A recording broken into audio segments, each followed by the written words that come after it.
नागपूर महानगरपालिका सार्वत्रिक निवडणुकीसाठी आज 15 जानेवारी रोजी शहरभर मतदान प्रक्रिया सुरू आहे। मात्र नागपूर दक्षिण नागपुरातील प्रभाग क्रमांक 34 मध्ये मतदान प्रक्रियेतील त्रुटीमुळे काही मतदारांना मतदानापासून वंचित राहावे लागल्याचे प्रकार समोर आले आहे।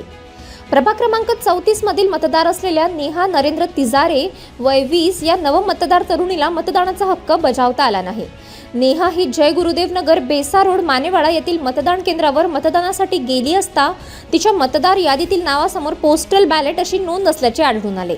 त्यामुळे मतदान अधिकाऱ्यांनी तिला मतदान करण्यास थांबवले।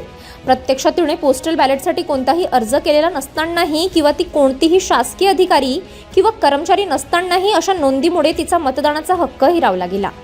याशिवाय प्रभाग क्रमांक 34 मधील अनेक मतदारांची नावे इतर प्रभाग क्रमांक 29, 31 व 32 मध्ये दाखवण्यात आल्याचेही निदर्शनास आले आहे। त्यामुळे संबंधित मतदारांना आपल्या प्रभागाऐवजी अन्य प्रभागात जाऊन मतदान करावे लागत असून नागरिकांमध्ये तीव्र नाराजी व्यक्त केली जात आहे। मतदार यादीतील अशा गंभीर त्रुटीमुळे लोकशाही प्रक्रियेवर प्रश्नचिन्ह निर्माण होत असून निवडणूक प्रशासनाने याची तातडीने दखल घेऊन संबंधित मतदारांना न्याय द्यावा अशी मागणी नागरिकांकडून होत आहे। माझं नाव नेहा नरेंद्र तिजारे आहे। मी एबीसी गव्हर्नमेंट येथे वोट करायला आली होती। मी कोणतीच गव्हर्नमेंट सर्वंट नाही आहे आणि माझं गव्हर्नमेंटचं काहीच नाही आहे। तरी पण इथे माझ्या वोटिंगच्या नावावर पीबी असं लिहून आलं आहे, म्हणजे पोस्टल बॅलेट लिहून आलेलं आहे आणि मला वोट करू दिलं नाही।